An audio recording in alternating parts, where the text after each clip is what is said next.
ada di lingkungan ini yang Kristen, bawa Bible, buka Matius pasal 7 ayat 21 sampai 23. Tapi intinya ada di ayat 21. Bunyinya begini. Bukan orang yang berseru kepadaku, Tuhan, Tuhan, akan masuk kerajaan surga. Artinya adalah, kalau kau panggil aku Tuhan, kau tidak masuk surga. Artinya, jadi Yesus bilang, kalau kau berseru kepadaku, Tuhan Yesus, engkau masuk neraka. Tapi orang Kristen kalau dibilang gini marah. Kami orang Kristen tidak marah kok.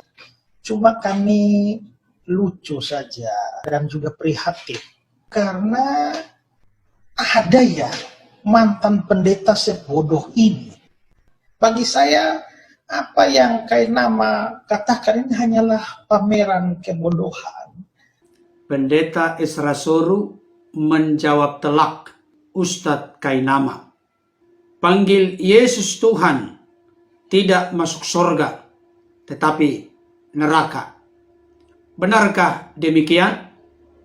Sekarang kita melihat ayatnya saja ya. Matius 7 ayat 21 ini ayat yang dia persoalkan tadi. Bukan setiap orang yang berseru kepadaku, Tuhan, Tuhan, akan masuk ke dalam kerajaan surga, melainkan dia yang melakukan kehendak Bapakku yang di surga. Ya, kutip ini kata-kata Yesus, lalu Yesus bilang, bukan setiap orang yang berseru kepadaku, Tuhan, Tuhan, akan masuk ke dalam kerajaan surga. Jadi kesimpulannya adalah bahwa orang yang menyebut Yesus Tuhan itu tidak akan masuk surga. Satu hal yang perlu kita pahami saudara-saudara ya, bahwa membaca Alkitab itu, saya tidak tahulah bagaimana Quran mereka ya. Mungkin cara baca mereka di Quran itu ya modelnya kayak begitu, comot-comot saja, dicopot-copot saja, tidak mengenal yang namanya konteks. Tapi kalau itu cara baca mereka, ya jangan terapkan pada Alkitab kita. Cara membaca Alkitab yang benar itu adalah satu ayat tidak pernah boleh dilepaskan dari konteksnya. Konteks itu adalah ikatan kalimatnya, baik ayat-ayat sebelumnya dan ayat-ayat sesudahnya. Itu menolong kita supaya memahami apa maksud kata-kata di situ. Saya beri contoh saja. Kalau tiba-tiba ada kalimat saja bilang, semua orang mati. Kalau ada kalimat semua orang mati, maka saudara bisa berpikir bahwa apakah seluruh orang di dunia ini mati?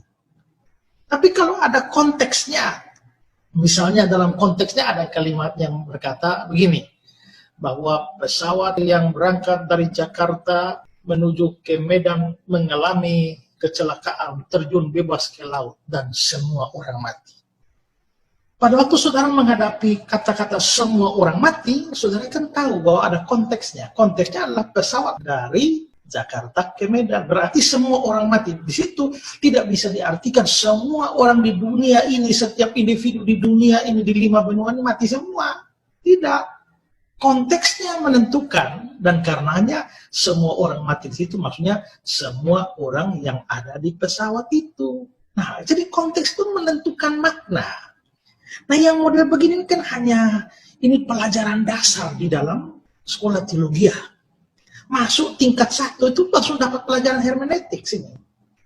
Tapi kalau katanya Kainama ini sekolah tinggi-tinggi, tapi kalau dari cara dia memahami begitu, ini menunjukkan dia nggak ngerti apa-apa tentang hermeneutik.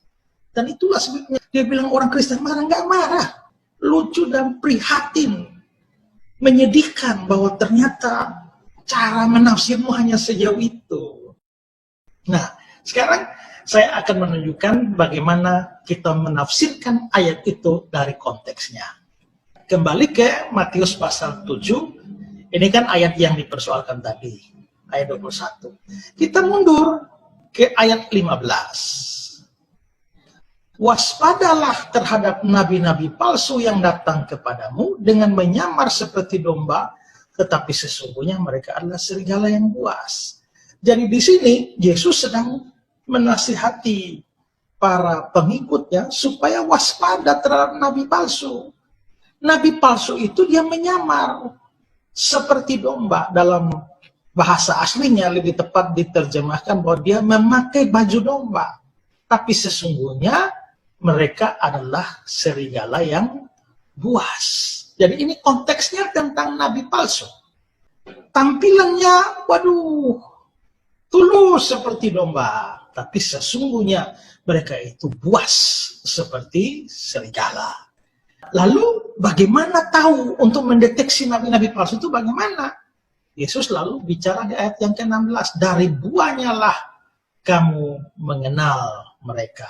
Nah, apa maksudnya buah di sini? Buah di sini kalau kita studi itu lebih jauh, maka itu akan menunjukkan pada buah-buah kehidupan. Jadi mereka itu bisa dilihat dari buahnya. Kita bisa kenal mereka. Dapatkah orang memetik buah anggur dari semak duri atau buah ara dari rumput duri? Demikianlah setiap pohon yang baik menghasilkan buah yang baik, sedangkan pohon yang tidak baik menghasilkan buah yang tidak baik. Jadi kalau pohonnya baik ya pasti buahnya baik. Kalau buahnya tidak baik ya pasti pohonnya tidak baik. Maka ayat 18, tidak mungkin pohon yang baik itu menghasilkan buah yang tidak baik. Ataupun pohon yang tidak baik itu menghasilkan buah yang baik. Dan setiap pohon yang tidak menghasilkan buah yang baik pasti ditebang dan dibuang ke dalam api. Lalu ditegaskan ulang lagi. Jadi dari buahnya lah kamu mengenal mereka. Mereka ini siapa? Nabi-nabi palsu. Terus masuklah ayat ini, ayat 21. Bukan setiap orang yang berseru-seru kepadaku, Tuhan, Tuhan akan masuk dalam kerajaan surga. Melainkan dia yang melakukan kehendak Bapa. Jadi di sini, karena ini konteksnya nabi palsu, di mana dari buahnya kenal mereka, maka buah di sini itu berhubungan dengan kehidupan mereka. Kalau mengatakan Tuhan, Tuhan, itu bukan berkaitan dengan kehidupan, tapi berkaitan dengan pengakuan atau dengan suatu kepercayaan, iman tertentu. Dan bukan iman tentang Tuhan-Tuhan yang dipersoalkan, melainkan kehidupan yang ternyata tidak sejalan dengan pengakuan itu. Nah, karena itulah maka di ayat 22, pada hari terakhir banyak orang akan berseru. Banyak orangnya orang mana? Ya nabi-nabi palsu tadi. Mereka berseru kepada Yesus. Tuhan, Tuhan, bukankah kami bernubuat demi namamu dan mengusir setan demi namamu dan mengadakan banyak mujizat demi namamu juga? Jadi jangan heran, ini nabi-nabi palsu memang setan bisa kasih mereka kemampuan bikin mujizat. Terus ayat 23, pada waktu itulah aku berterus terang kepada mereka. Kepada siapa? Ya nabi-nabi palsu itu. Aku tidak pernah mengenal kamu. Enyahlah daripadaku kamu sekalian pembuat kejahatan. Kenapa dikatakan pembuat kejahatan? Karena dari buahnya lah kamu mengenal mereka. Jadi rupanya mulutnya itu penuh Tuhan, Tuhan, tetapi hidupnya itu penuh dengan kejahatan.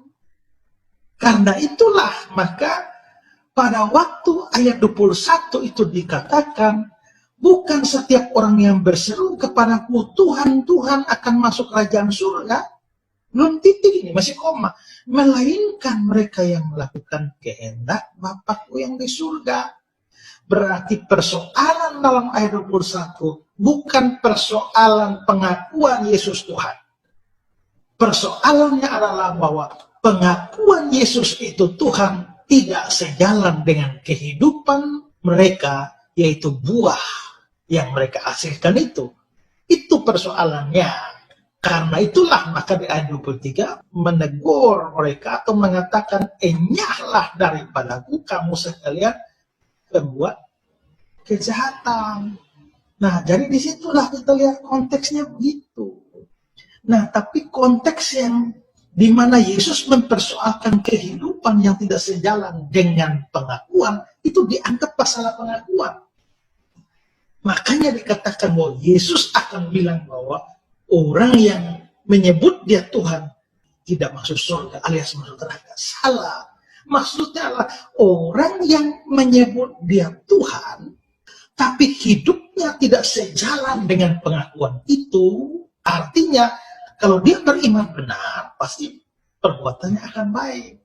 Tapi ternyata kalau perbuatannya jahat, apalagi Yesus katakan di ayat 23 tadi, aku tidak pernah mengenal kamu. Berarti mereka tidak pernah jadi orang percaya, tapi hanya pengakuan mulut saja. Tuhan, Tuhan. Ditambah dengan, bukankah kami bernubuat, bukankah kami usir setan, bukankah kami berbuat mujizat demi namamu juga? Jadi, menyedihkan sekali ini Kainama, ini penafsirannya. Dia bahkan tidak mampu memahami ikatan kalimatnya dari ayat sebelum dan sesudahnya. Ini model begini ya memang model comot-comot. Ya, entah model seperti apa saya juga tidak tahu ya. Nah, sekarang kita kembali coba lihat ayat itu ya. Katakanlah di sini, perhatikan bahwa bukan setiap orang yang berseru kepadaku, Tuhan, Tuhan, akan masuk kerajaan surga, melainkan yang melakukan kehendak Bapakku yang di surga. Yesus sendiri mengatakan bahwa ada orang berseru-seru kepada dia, Tuhan, Tuhan. Tapi dia tidak mempersoalkan masalah ini sama sekali. Yang dia persoalkan adalah kehidupan mereka. Lalu ayat 22, pada hari terakhir banyak orang akan berseru kepadaku, kepada Yesus.